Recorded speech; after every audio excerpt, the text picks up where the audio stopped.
Good afternoon, Mr. Gates. Thank you very much for having me here today. You bet. When you released the first Goalkeeper report 5 years ago, I remember you mentioned it is to track the progress of UN 2030 goals. Now we are halfway there, but almost all the goals were suffering setback. I'm wondering why is that happened? Do you still believe we can achieve that goals on time? Well, the goals are still incredibly important because every life saved counts. And even if we miss the exact goal, we should do absolutely our best.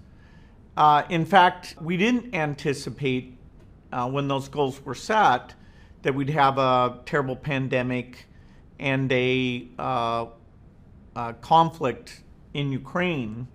And I have to also say some of the goals, even without those terrible events, would have been very difficult to reach.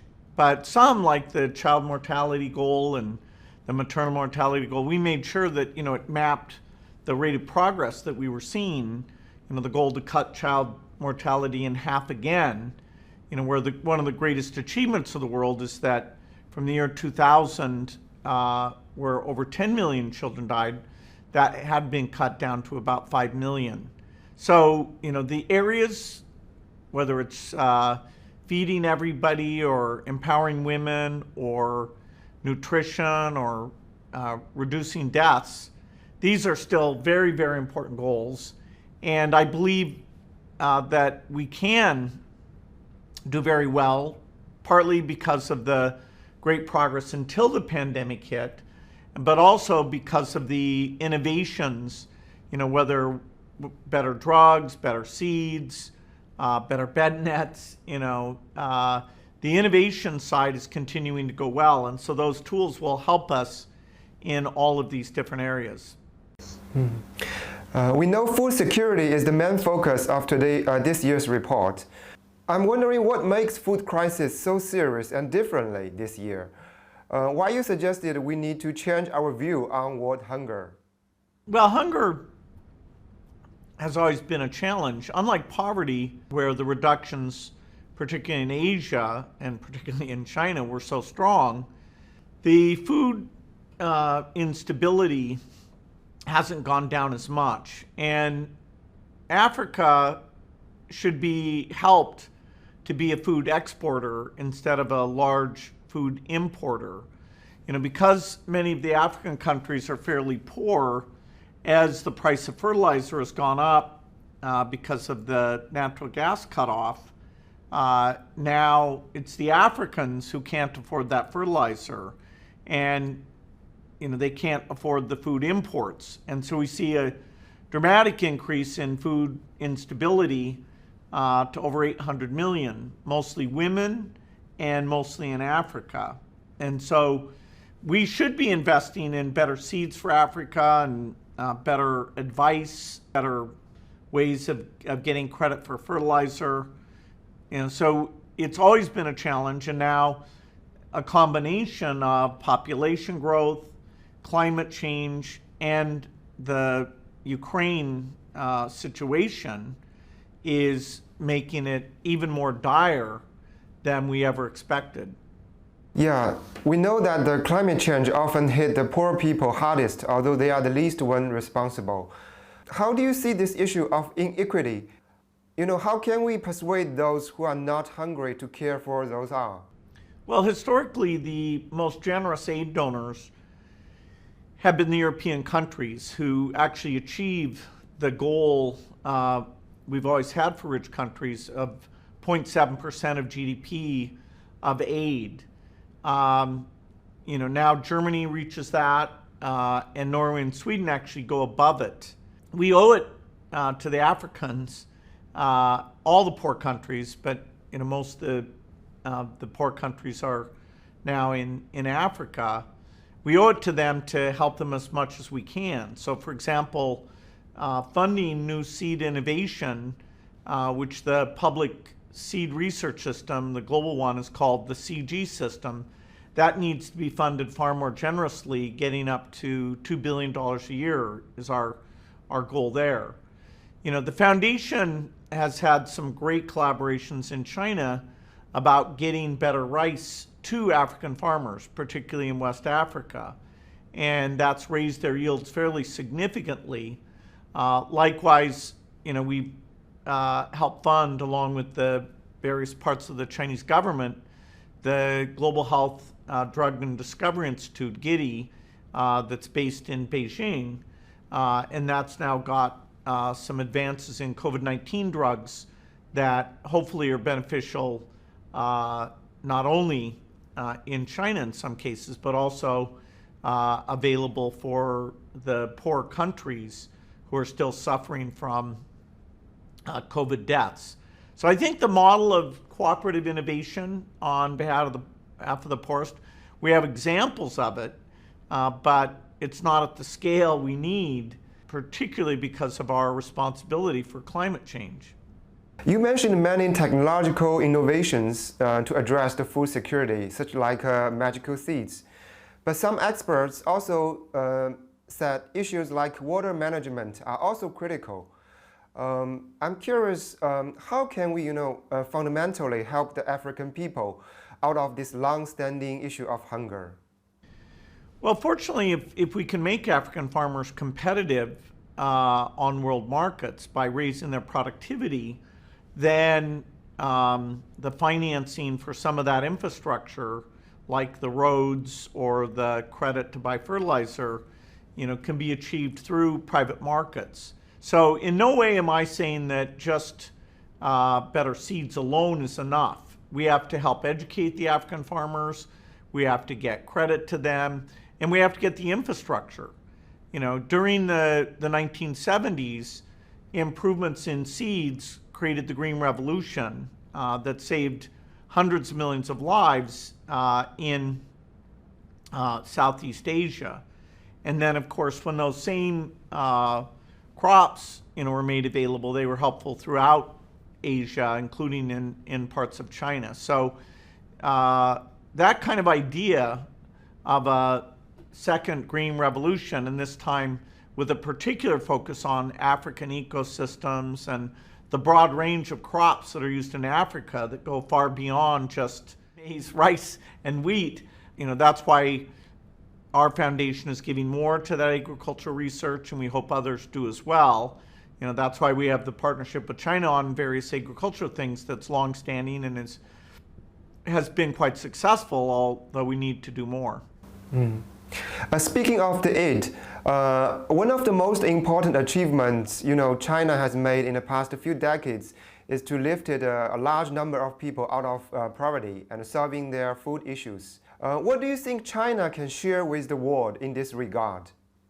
Well, there's no doubt that China did a fantastic job on agricultural productivity.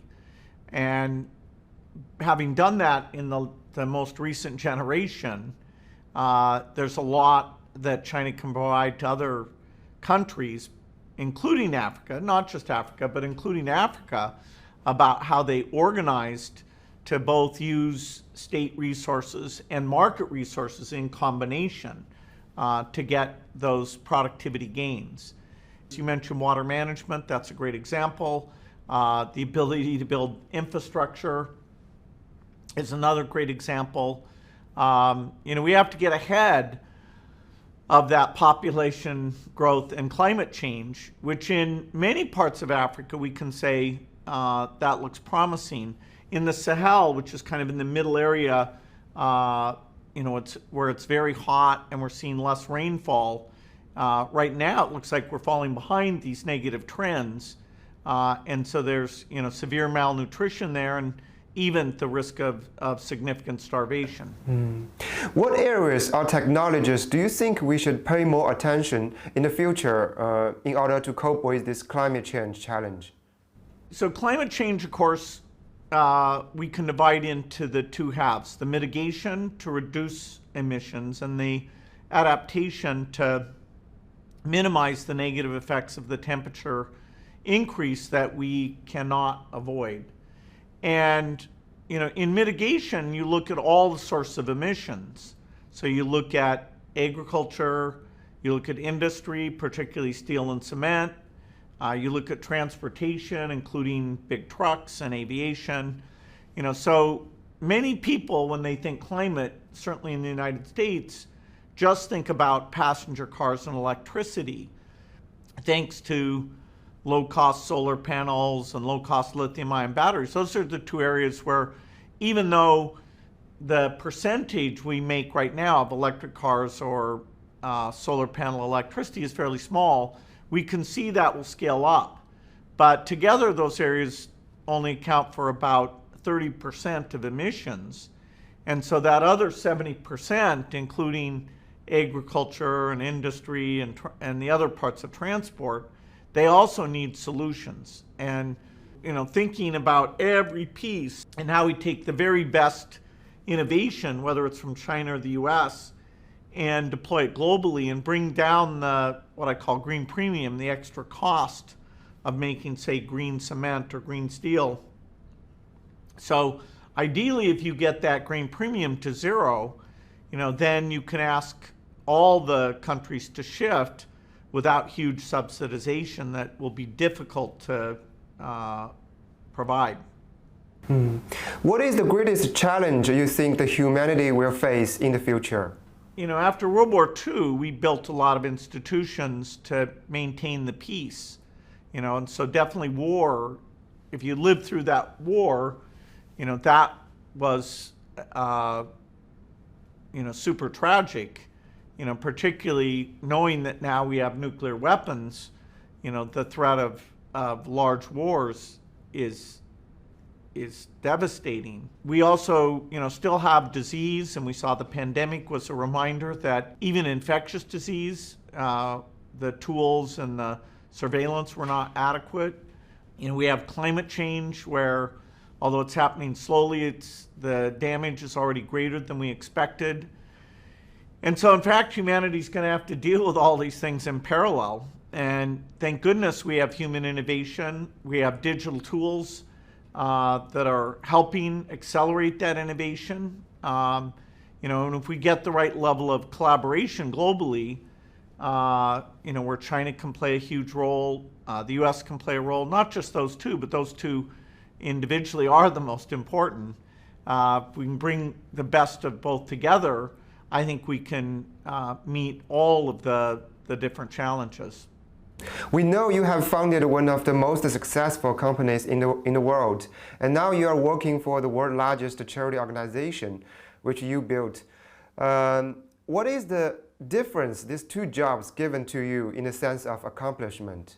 Well, I loved my work at Microsoft, and it was not only fun and a positive impact on the world, it also provided me with all the resources to now do my foundation work. The foundation is, my success at Microsoft combined with the incredible success of Warren Buffett in the company he created, Berkshire Hathaway. In fact, helping with health and saving lives, maybe even slightly more fulfilling, but I'm, incredibly blessed to have had two great careers.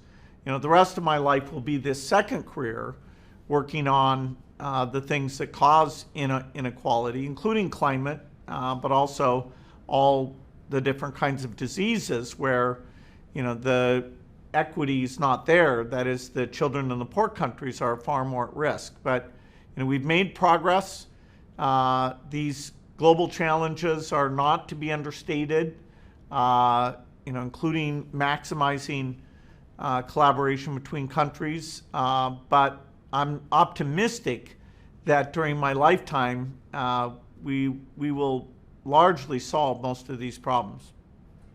I really appreciate your time and you share your thoughts. Thank you, Mr. Gates. Thank you.